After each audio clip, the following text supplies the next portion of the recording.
تو آپ یہ دیکھیں گے کہ ہمارے ہاں بر صغیر میں علماء نے اس کو جو حیثیت دے دی ہے وہ باقی فقہا کے آپ کو نظر نہیں آتی.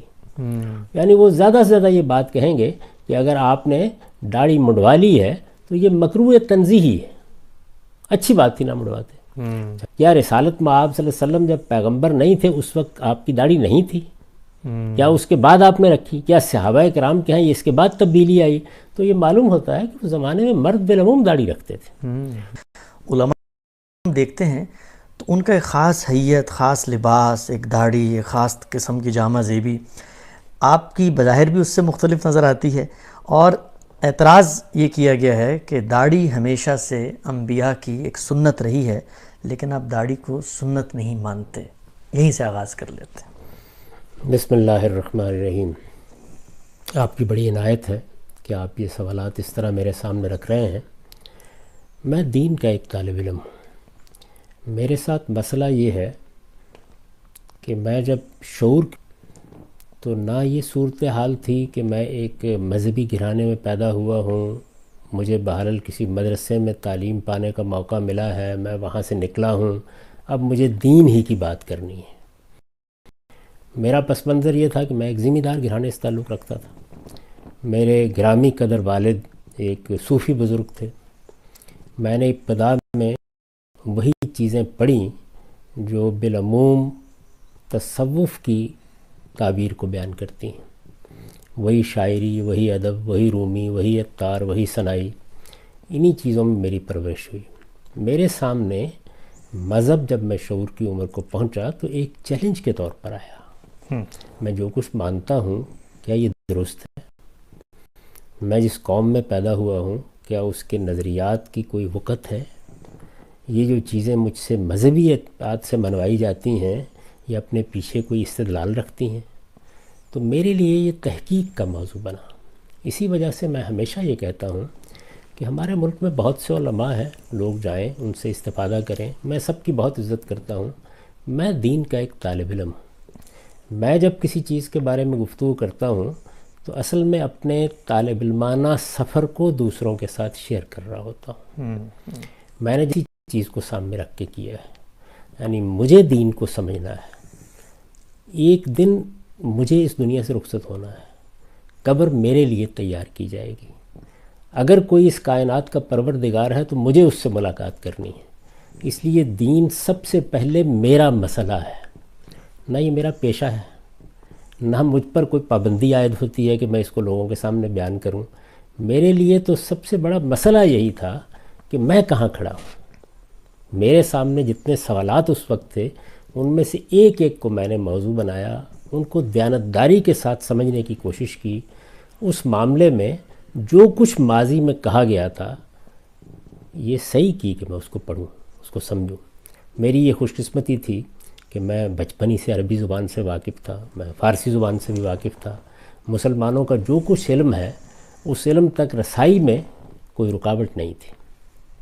تو میں نے ان میں سے ایک ایک چیز کو دلائل کی روشنی میں پرکھنے کی کوشش کی ہے. یعنی یہ جاننے کی صحیح کی ہے کہ اگر کوئی بات کہی جا رہی ہے، اگر کسی چیز کو دین کی حیثیت سے بیان کیا جا رہا ہے تو اس کی نوعیت کو متعین کروں. چنانچہ یہ جو داڑھی کے بارے میں آپ نے سوال کیا ہے اس میں بھی یہی چیز تھی. اس کی بنیاد کیا ہے؟ کیا دین کی حیثیت سے یہ چیز فی الواقع بیان کی گئی ہے؟ کیا یہ قرآن مجید میں ہے؟ کیا رسالت میں آپ صلی اللہ علیہ وسلم نے اس کو ایک سنت کے طور پر جاری کیا ہے؟ کیا روایتوں میں اس کا ذکر اس اعتبار سے ہوا ہے؟ تو یہ ساری چیزیں سامنے رکھ کر جب غور کیا جائے گا تو ایک طریقہ یہ ہے کہ علماء یہ کہتے ہیں یہ ایک رائج چیز ہے، چلی آ رہی ہے، سب لوگ اس کو ایسے ہی دیکھتے ہیں. ایک طریقہ یہ ہے. تو آدمی یہ اختیار کرنا چاہے یہ اس کی مرضی ہے، وہ اختیار کر لے. لیکن میں اپنے پس منظر کے لحاظ سے مجبور تھا کہ جس چیز کو میں دین کہہ رہا ہوں مجھے پہلے متعین طور پر واضح ہونا چاہیے کہ یہ فی الواقع دین ہے. تو میں نے جب دین کا مطالعہ شروع کیا اور دین کے پورے مشمولات کا جائزہ لیا، قرآن مجید کو دیکھا، سنت کو دیکھا، روایات کے ذخیرے کو دیکھا، تو میں اس نتیجے کے اوپر پہنچا کہ بہت سی چیزیں ایسی ہیں کہ جو روایات میں اس طرح بیان ہو گئی ہیں کہ اگر آپ ان کے اندر اتر کر یہ جاننے کی صحیح نہ کریں کہ یہ بات کہی کیا گئی ہے تو اس سے بالکل الٹا مدعا سامنے آ جاتا ہے. اچھا. اس کی بہت سی مثالیں میں دے سکتا ہوں کہ جہاں پر بات کچھ اور تھی، ایک پس منظر تھا جس میں وہ کہی گئی، متکلم کا منشا بالکل اور تھا. رسالت میں آپ صلی اللہ علیہ وسلم کسی اور کی طرف توجہ دلانا چاہ رہے تھے، لیکن لوگوں نے ان الفاظ کو جس طرح دیکھا اس سے ایک حکم اخذ کر لیا، ٹھیک، درا حالے کہ وہ رسالت میں آپ صلی اللہ علیہ وسلم کا منشا ہی نہیں تھا. اس میں ایک فرق پہلے واضح کر دوں، اور وہ یہ کہ ایک چیز ہے اللہ کی کتاب قرآن مجید. قرآن مجید کے ساتھ مسئلہ یہ ہے کہ یہاں نہ تو یہ ہوا ہے کہ اللہ تعالیٰ کی بات کو لوگوں نے اپنے فہم کے مطابق بیان کر دیا ہو، وہ اللہ تعالیٰ کے اپنے الفاظ میں ہم تک پہنچی ہے. یہی دنیا کے سارے مذہبی لٹریچر میں قرآن کا امتیاز ہے، یعنی وہ اللہ تعالیٰ کے اپنے الفاظ میں ہے. پھر یہ کہ وہ منتشر جملوں کی صورت میں نہیں ہے، یعنی اللہ تعالیٰ نے کچھ جملے بولے اور ان کو لوگوں نے آگے روایت کر دیا. وہ ایک مرتب اور منظم کتاب ہے، کتاب کی حیثیت سے نازل کی گئی ہے، کتاب ہی کی حیثیت سے اس کو ترتیب دیا گیا ہے، کتاب ہی کی حیثیت سے وہ ہم تک پہنچائی گئی ہے. وہ جب کوئی بات کرتی ہے تو ہم یہ دیکھتے ہیں کہ وہ بات کہاں ہے، اس کے الفاظ کیا ہیں، وہ الفاظ جملوں کی کس تالیف میں آئے ہیں، ان کا پس منظر کیا ہے، بات کہاں سے شروع ہوئی ہے، بات کہاں پہنچی ہے. یہ ساری چیزیں وہاں تحقیق کرنا بہت آسان ہوتا ہے. روایات یعنی رسالت مآب صلی اللہ علیہ وسلم کے بعد یا آپ کے زمانے میں آپ کو کسی نے کوئی بات کہتے دیکھا، سنا، آپ کو کوئی کام کرتے دیکھا، وہ آگے جا کے بیان کر دیا. روایات یہ ہیں، ان کی کوئی ذمہ داری رسول اللہ صلی اللہ علیہ وسلم پر عائد نہیں ہوتی. یعنی یوں نہیں ہے کہ آپ نے کسی کو پیغام بر مقرر کیا تھا کہ یہ میری بات لوگوں کو جا کے بتا دینا. ٹھیک، کوئی بات سنی، کوئی چیز دیکھی، اس کو لوگوں نے اپنے طور پر بیان کیا ہے. تو میں نے یہ دیکھا کہ قرآن مجید اس سے بالکل خالی ہے. یعنی قرآن میں کسی دینی حکم کی حیثیت سے داڑھی کا کہیں ذکر نہیں ہے. یعنی یہ تو بڑی ستم دریفی کی بات ہوگی نا کہ آپ واقعات سے کسی چیز کو سمجھیں. اللہ تعالیٰ کا دین جب بیان کیا جاتا ہے اور وہ قرآن میں بیان ہوا ہے تو اللہ تعالیٰ یہ بتاتے ہیں کہ یہ چیز کیا ہے، اس کو کیوں لازم کیا گیا ہے، یہ لازم ہے، یہ مستحب ہے، یہ مطلوب ہے، کیا چیز ہے. دین جب بھی بیان کیا جائے گا اس طرح بیان کیا جائے گا. پھر اس کے بعد آپ سنت کو دیکھتے ہیں. سنت کیا ہے؟ دین کی حیثیت سے رسالت مآب صلی اللہ علیہ وسلم نے جو چیزیں اپنی امت میں جاری کر دی ہیں. تو یہ بات واضح ہوئی کہ یہ در حقیقت جس کو ہم سنت کہتے ہیں، اس کی ابتدا تمام انبیاء کے ہاں رہی ہے. یعنی یہ سیدنا آدم علیہ السلام سے لے کر جو دین اللہ تعالیٰ نے دیا ہے یہ اس کی روایت ہے. ٹھیک، اور یہی روایت بعد میں معاف کیجیے انبیاء علیہ السلام کے ہاں بھی جاری رہی. یہی روایت ہے جو سیدنا ابراہیم علیہ السلام کے ذریعے سے عرب میں آئی، اور پھر اس کو قرآن مجید نے دین ابراہیمی، ملت ابراہیمی قرار دیا. یہ دین ابراہیمی اور ملت ابراہیمی کی روایت ہے جس کی تجدید کر کے، جس کی اصلاح کر کے رسالت مآب صلی اللہ علیہ وسلم نے اگر کوئی اضافہ ضروری تھا تو وہ کیا اور اس کو جاری کر دیا. یہ سنت ہے، یہ دین سے پہلے کا علم ہے، یہ قرآن مجید سے مقدم ہے. یعنی قرآن مجید بعد میں نازل ہوا، اس کی ابتدا پہلے شروع ہو گئی. یہ چیز پہلے سے موجود تھی، نماز پڑھی جا رہی تھی، روزے رکھے جا رہے تھے، زکوٰۃ دی جا رہی تھی، اسی طرح سے حج عمرہ یہ ایک روایت کی حیثیت سے موجود تھا. یہ ساری چیزیں جو ہیں یہ سنت کی حیثیت سے جاری تھیں. تو میں نے دیکھا کہ کیا ان میں یہ چیز موجود ہے، تو معلوم ہوا کہ وہاں بھی نہیں ہے. تو اب ایک کی رہ گئی، اور وہ یہ کہ روایات میں، یعنی رسول اللہ صلی اللہ علیہ وسلم سے سنی ہوئی باتوں میں یا آپ کے کسی عمل کو دیکھ کر کسی نے کوئی بات بیان کی ہے، تو یہ ساری بات اسی ذیل میں بیان ہوئی ہے جہاں ہوئی ہے. جب وہ بات بیان ہوئی ہے تو سیاق سباق کیا ہے، بات کس موقع پر کہی گئی ہے، کیسے کہی گئی ہے، اسے متعین کیا جائے گا نا.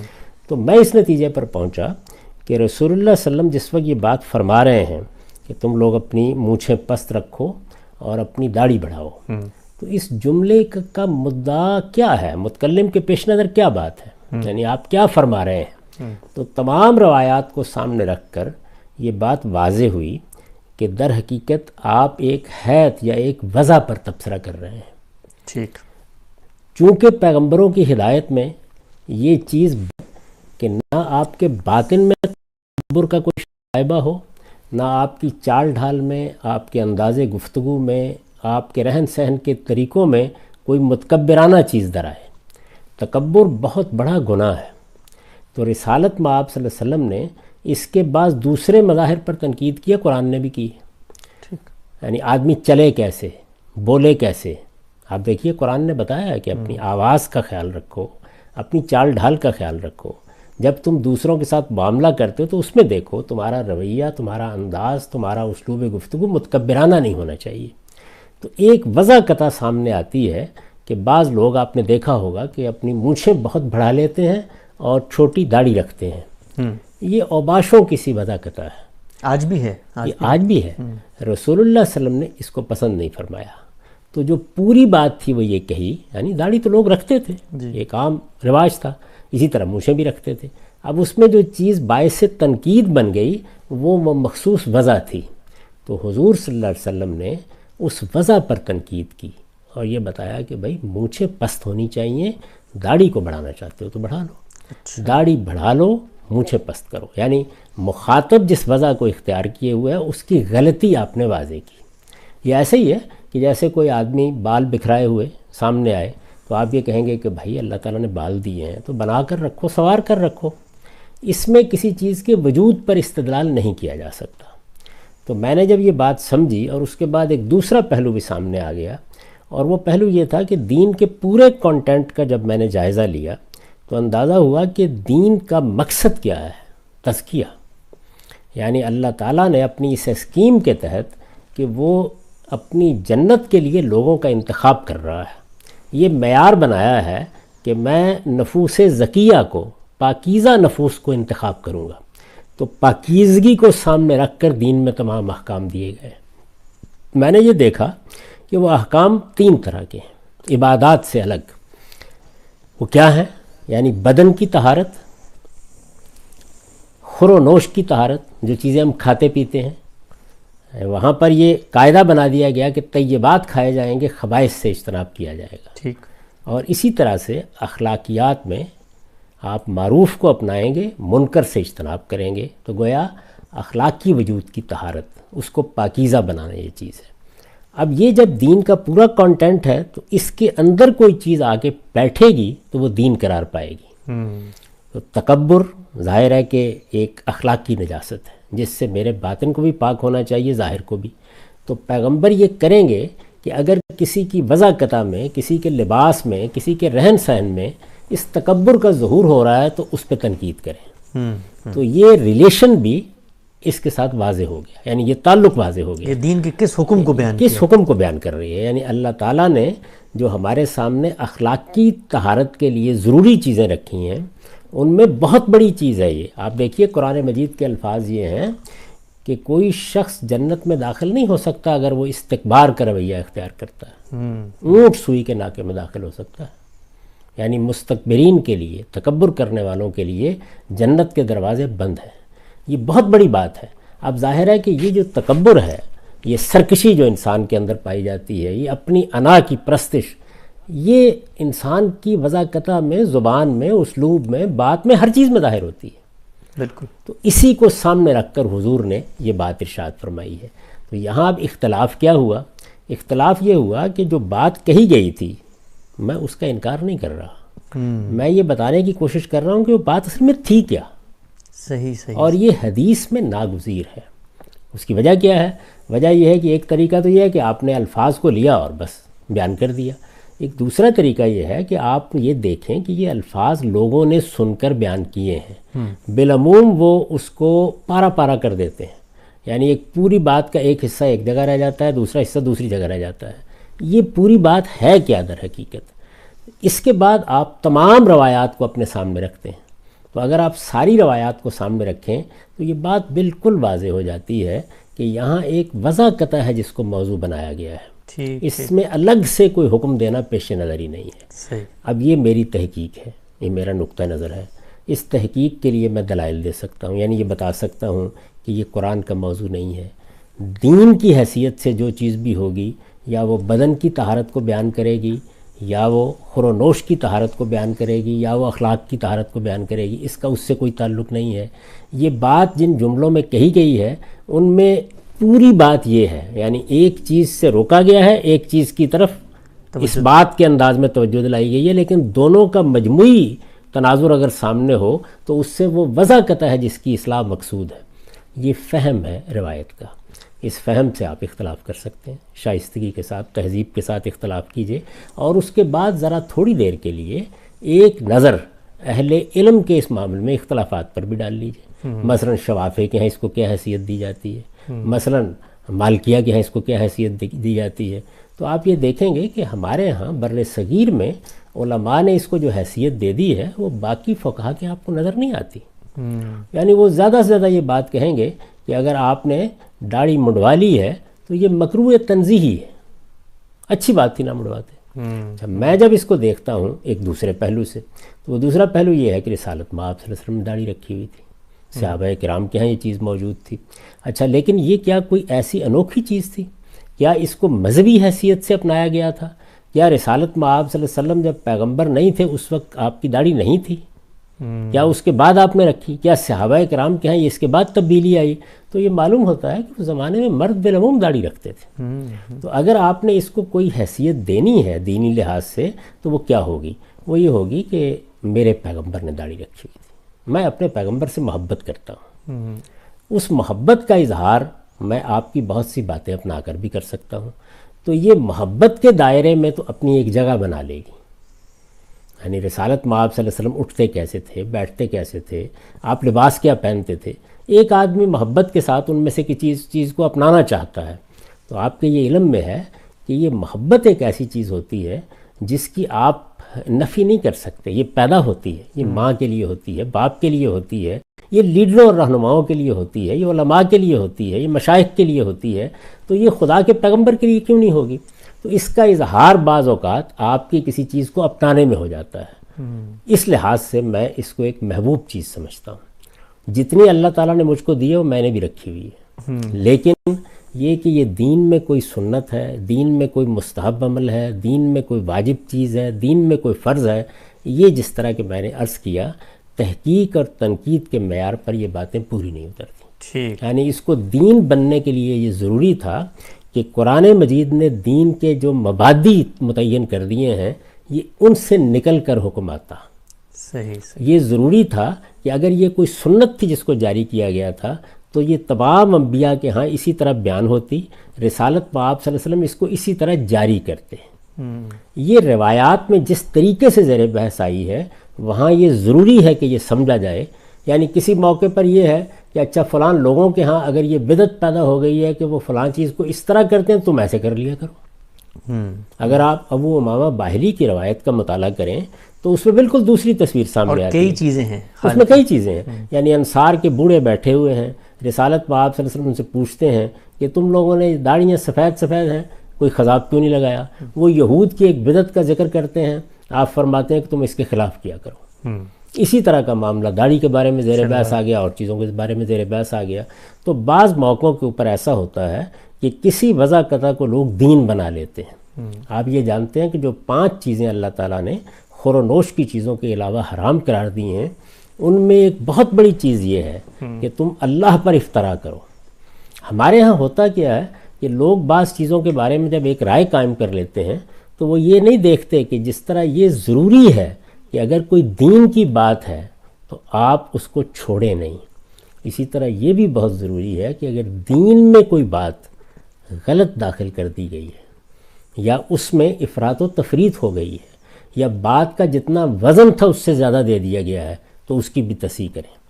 تو میری جو اس معاملے میں تحقیق ہے اس کا نتیجہ یہ ہے کہ تمام روایتوں کو سامنے رکھ کر جو بات واضح ہوتی ہے وہ یہ ہے کہ یہ دین میں کوئی چیز نہیں ہے، یہ سنت، واجب، فرض، مستحب اس نوعیت کی چیز ہی نہیں ہے، یہ ہمارے محبت کا اظہار ہے اور اس کو اسی جگہ رہنا چاہیے۔ اب یہ چیز جب مجھ پر واضح ہوئی تو میں نے اس کو بیان کر دیا۔ اچھا، اس کے بیان کر دینے کے بعد میں نے کبھی لوگوں سے نہیں کہا کہ وہ ضرور میری بات مان لیں یا داڑیاں رکھی ہوئی ہیں تو کاٹ لیں، اس سے مجھے کوئی دلچسپی نہیں۔ جو بات تحقیق سے مجھ پر واضح ہو گئی اس کو میں نے البتہ لوگوں کے سامنے رکھ دیا ہے۔ میں ان سب روایتوں سے واقف ہوں، علماء کے جو اس معاملے میں نقطہ ہے نظر ہے ان سے بھی واقف ہوں، تو میں پوری ذمہ داری کے ساتھ یہ سمجھتا ہوں کہ حضور صلی اللہ علیہ وسلم کا جو جملہ ہے اس کا مدعا ٹھیک نہیں سمجھا گیا۔ اس میں بنیادی طور پر اس وضع قطع کی اصلاح مقصود ہے کہ اگر آپ نے مونچھیں رکھی ہوئی ہیں، آپ نے داڑھی رکھی ہوئی ہے تو وہ کیسی ہونی چاہیے۔ یہ ایسے ہی ہے کہ جیسے آپ ایک لباس پہنتے ہیں تو حضور کو یہ محسوس ہوا کہ اس لباس کی بعض صورتیں ایسی ہیں جس میں تکبر کا اظہار ہوتا ہے، جس کو عربی زبان میں اسبال کہتے ہیں، یعنی آپ نے اپنی تہمت باندھی ہوئی ہے اور پیچھے چھوڑا ہوا ہے اس کو اور وہ گھسڑتی چلی آ رہی ہے۔ یہ اوباشوں کا طریقہ تھا، حضور نے اس پر تنقید کی۔ اسی طرح آپ امامہ باندھتے ہیں، اس کا شملہ بہت لمبا ہوتا ہے، ظاہر ہے اس میں بھی ایک متکبرانہ وضع بن جاتی ہے، اس پر آپ نے تنقید کی۔ تو اس سے دین کا ایک پورا تصور اور اس کی حکمت آپ کے سامنے آتی ہے کہ اللہ تعالیٰ جن چیزوں کو اخلاقی لحاظ سے پسندیدہ قرار دیتا ہے اور جن چیزوں کو وہ اچھا نہیں کہتا ان کا اطلاق کیا جائے گا نا معاشرے میں۔ اللہ تعالیٰ کہتے ہیں اسراف اختیار نہ کرو، اسراف کا باعث بن رہی ہے۔ صحیح۔ اللہ تعالیٰ نے بتایا کہ تمہارے باطن میں بھی تکبر نہیں ہونا چاہیے، ظاہر میں بھی نہیں ہونا چاہیے۔ آپ دیکھیے نا، جب آپ قرآن مجید کو پڑھتے ہیں تو اس میں یہ بتایا گیا ہے کہ اس طریقے سے اپنے کلے پھلا کے بات نہ کیا کرو اور دوسروں کے ساتھ اس طرح کا رویہ اختیار نہ کیا کرو، اپنی چال میں اقتصاد پیدا کرو۔ تو حضور صلی اللہ علیہ وسلم نے اس سے یہ سمجھا کہ جب اللہ تعالیٰ تکبر کا اظہار نہ چال میں پسند کرتے ہیں، نہ اٹھنے میں پسند کرتے ہیں، نہ بیٹھنے میں پسند کرتے ہیں، نہ بات میں پسند کرتے ہیں، تو یہ وضع قطع میں بھی نہیں ہونا چاہیے۔ اسے مونچھیں رکھتے ہیں، داڑھی رکھتے ہیں، یہ میرے نزدیک دین کا موضوع ہی نہیں ہے۔ یعنی دین اس لیے آیا ہی نہیں ہے کہ وہ آپ کی وضع قطع کے یہ پہلو دیکھے کہ آپ داڑھی رکھیں گے یا نہیں، آپ بال کیسے رکھیں گے، آپ سر مڈوا دیں گے یا آپ نہیں مڈوائیں گے۔ نہیں، آپ کی وضع قطع میں اگر کوئی اخلاقی خرابی پیدا ہو رہی ہے اس کی وہ اصلاح کرے گا۔ تو اس میں بھی رسالت مآب صلی اللہ علیہ وسلم نے اس اخلاقی خرابی کی اصلاح کی ہے کہ آپ کی داڑھی مونچھ ایسی نہیں ہونی چاہیے کہ اس کو دیکھ کر آدمی یہ محسوس کرے کہ یہ تو اوباش آدمی ہے۔ یہ میرے نزدیک خلاصہ ہے اس ساری بات کا۔ اگر کوئی چیز قابل وضاحت رہ گئی ہو تو آپ پھر پوچھ لیں۔ جی، میں غام صاحب آپ نے بہت تفصیل سے پہلے اس اعتراض کا جواب دیا کہ داڑھی کے حوالے سے۔ دو ضمنی سوالات میں اس میں پوچھنا چاہوں گا۔ پہلا یہ کہ عام طور پہ کہا جاتا ہے کہ رسول اللہ صلی اللہ علیہ وسلم نے جو الفاظ استعمال کیے وہ صیغہ امر ہیں، اور صیغہ امر جو ہے وہ کسی چیز کو واجب کرنے کے لیے، وجوب کے لیے استعمال کیا جاتا ہے۔ پہلا اعتراض، اس کا جواب دیجیے گا، پھر اگلا پوچھتا ہوں۔ بھائی، صیغہ امر جو ہے وہ اگر قرآن مجید آپ پڑھیں یا عربی زبان سے آپ واقف ہیں یا دنیا کی بھی کسی زبان سے واقف ہیں تو یہ بات کہ وہ ہر حال میں وجوب کو ثابت کرے گا یہ ٹھیک نہیں ہے۔ یعنی یہ اس کا سیاق سباق بتاتا ہے۔ یہاں جو میں نے یہ تعویل کی ہے، یہ بتایا ہے کہ یہ اصل میں اس جملے کا مدعا کیا ہے، بات کیا کہی گئی ہے، اور اس کے پیچھے اس اصول کی طرف توجہ دلائی ہے کہ آپ جو بات بھی سامنے آئے گی اس کو دین کے مجموعی نظام میں رکھ کے دیکھیں گے، اور سب سے پہلے یہ دیکھیں گے کہ قرآن مجید میں اس کی بنیادیں کیا ہیں۔ یعنی وہاں سے شروع ہوگا نا، دین کی کچھ بنیادیں ہیں جو واضح کر دی گئی ہیں، ان کے ساتھ ریلیٹ ہونا چاہیے ہر چیز کو۔ تو وہاں جب آپ سامنے رکھ کر دیکھتے ہیں تو میں بھی تو یہی کہہ رہا ہوں کہ اس میں ایک چیز کو واجب کیا گیا ہے، بلکہ میں تو یہ کہہ رہا ہوں اس میں واجب سے بھی آگے کی بات ہے، وہ یہ کہ آپ کی وضع قطع یہ نہیں ہونی چاہیے کہ آپ کی مونچھیں بڑی ہوئی ہیں اور داڑھی چھوٹی ہو۔ یعنی اگر تکبر کی وجہ سے مونچھیں بڑی کی ہیں اور داڑھی چھوٹی رکھی ہے تو جنت میں بھی نہیں جا سکتے پھر ہم، یعنی بہت بڑا جرم بن جائے گا نا۔ تو میں اس میں وجوب پر تو گفتگو نہیں کر رہا، میں تو یہ نہیں عرض کر رہا کہ یہ وجوب نہیں ہے، میں یہ عرض کر رہا ہوں کہ آپ نے بات کا مطلب کیا سمجھا ہے۔ یعنی آپ نے دو جملوں کو الگ کر کے دو الگ احکام سمجھ لیے ہیں، بلکہ دونوں کے مجموعے سے جو بات نکل رہی تھی وہ آپ کو سمجھنی چاہیے تھی، اور وہ دونوں کے مجموعے سے در حقیقت ایک وضع قطع پر نقد کیا گیا ہے، اس کو تبدیل کرنے کا حکم دیا گیا ہے۔ یہ حکم ہے حضور کا، اور حکم دینی ہے، اور اسی اصول پر مبنی ہے کہ دین میں یہ جو آپ کا قلب ہے اور آپ کے دل میں جو کیفیات پیدا ہوتی ہیں اور آپ کے ہاں جو اخلاقی رضائل و فضائل ہیں وہ سب دین کا موضوع ہے۔ تو میں نے تو اس جملے کو اٹھا کر اس کو دین کے مجموعی نظام میں رکھ کے بتایا کہ دین در حقیقت متکبرانہ رویوں کی اصلاح کرنا چاہتا ہے۔ اس لیے حضور نے جو بات فرمائی ہے وہ واجب ہے، لازم ہے، لیکن بات کیا ہے؟ یعنی میں آپ سے اختلاف اس میں نہیں کر رہا کہ یہ واجب ہے یا نہیں ہے، میں اختلاف اس میں کر رہا ہوں کہ آپ بات نہیں سمجھ رہے ہیں۔ یعنی بات یہ ہے کہ یہ وضاقتہ تبدیل کرو، تمہاری وضاقتہ یہ ہونی چاہیے۔ اگر تم اس طرح سے بڑی بڑی مونچھیں اور چھوٹی داڑھی رکھتے ہو تو جو اس سے تمہاری تصویر بنتی ہے وہ ایک متکبر اور اوباش آدمی کی تصویر بنتی ہے، اسے تبدیل کرو۔ تو یہ تو بہت بڑی بات ہے، تو اس میں تو وجوب کا سوال نہیں، لیکن چونکہ سوال آپ نے کیا ہے تو میں آپ سے عرض کرتا ہوں کہ امر ہوتا ہے، امر کا صیغہ یہ مشورے کے لیے آ جاتا ہے، ترغیب کے لیے آ جاتا ہے، یہ محض اباحت کو بیان کرتا ہے۔ مثلا دیکھیے قرآن مجید میں جب جمعے کے بارے میں یہ فرمایا کہ اپنا سب کاروبار چھوڑو، تو جب جمعے کے لیے اذان دی جائے تو فسو الی ذکر اللہ، آؤ اللہ کے ذکر کی طرف، اللہ کی یاد کی طرف، جمعے کی نماز میں حاضر ہو جاؤ کہیے تو فسو الی ذکر اللہ، ظاہر ہے کہ یہ بھی امر کا صیغہ ہے اور یہ واجب کر رہا ہے، لازم کر رہا ہے کہ آپ آئیں، اپنا کاروبار چھوڑیں۔ یعنی جمعہ ایک فریضہ ہے، جب اس کا اعلان کر دیا گیا اور ہمارے ارباب اقتدار کی طرف سے جمعے کا انعقاد ہو گیا تو اس کے جواب میں حاضر ہونا ضروری ہے، یہ طے ہو گیا۔ اگلا جملہ دیکھیے، فَإِذَا قُضِيَتِ الصَّلَاةُ فَانتَشِرُوا فِي الْأَرْضِ، جب نماز سے فارغ ہو جاؤ تو زمین میں پھیل جاؤ، کاروبار کرو، اللہ تعالیٰ کا فضل تلاش کرو۔ اب آپ یہ کہیں کہ اس کے بعد لازم ہے کہ آپ جا کے کاروبار پہ ضرور بیٹھیں، نہیں، بعض موقعوں کے اوپر امر جو ہے وہ محض ترغیب کو، مشورے کو، اباحت کو، کسی کام کے کرنے کے روا ہونے کو بیان کرتا ہے۔ کلو وشربو کئی جگہوں پہ کئی مقامات کے اوپر آیا کھاؤ پیو، مطلب یہ ہے کہ جائز ہے تمہارے لیے، تو یہ بات درست نہیں ہے۔ تاہم میں نے جو بات کہی ہے یا جو سمجھی ہے اس سے، اس میں وجوب ہی سمجھا ہے۔ اصل میں میرے اور آپ کے بات کے فہم میں اختلاف ہے۔ آپ کہہ رہے ہیں کہ یہاں دو ایسی باتیں کہی گئی ہیں جو الگ الگ ہیں اپنی جگہ، مونچھیں چھوٹی کر دو، داڑھی کو بڑھا دو۔ میں یہ کہتا ہوں نہیں، تم نے جو وضع بنا رکھی ہے اپنی، بڑی مونچھیں اور چھوٹی داڑھی، یہ وضع ٹھیک نہیں ہے، اس وضع کو درست کرو۔ تمہاری مونچھیں چھوٹی ہونی چاہیے، بڑی ہوئی داڑھی ہونی چاہیے، اس سے جو وضع بنے گی وہ شریفانہ وضع بنے گی۔ تو یہ وضع ہے جس کی رسالت مآب صلی اللہ علیہ وسلم نے تعلیم دی ہے۔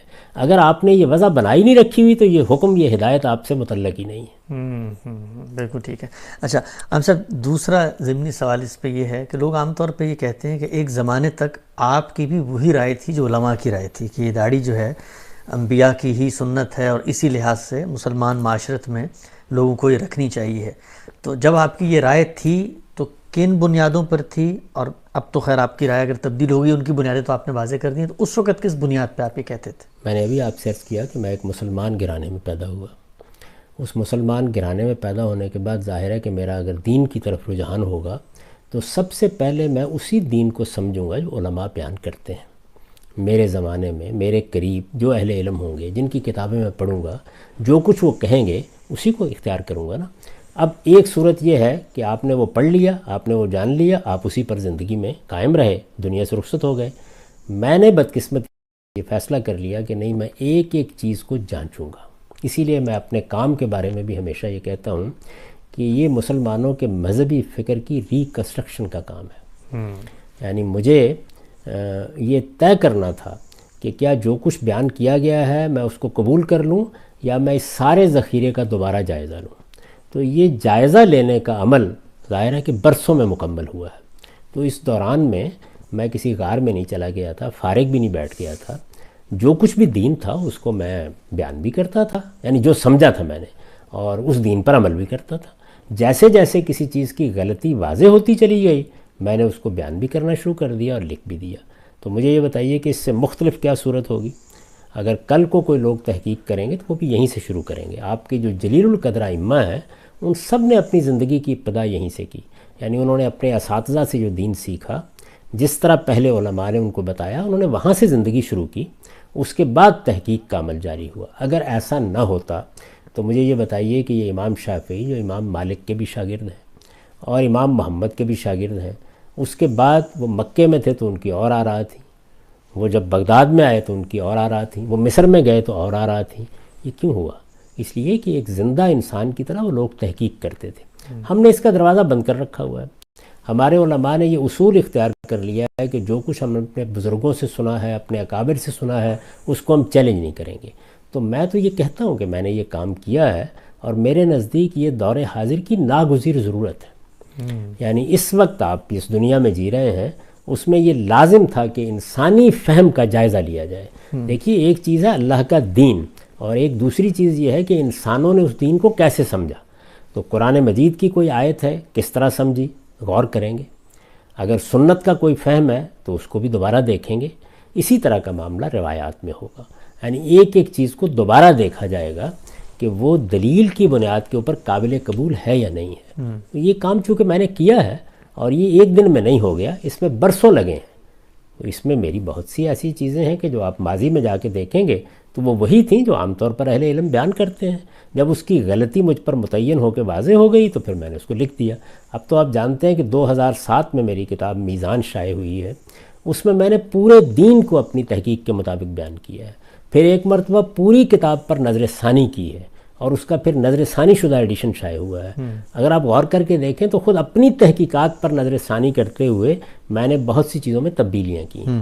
تو یہ عمل جس جگہ بھی کسی قوم میں ہوگا وہاں یہی صورتحال پیدا ہو جائے گی. اگر آپ یہ طے کر لیں کہ آپ کو غور نہیں کرنا، جو کچھ آپ کو اپنے آباء سے ملا ہے اسی کو مانتے رہنا ہے، تو پھر ظاہر ہے کہ کوئی تبدیلی بھی نہیں آئے گی. ٹھیک.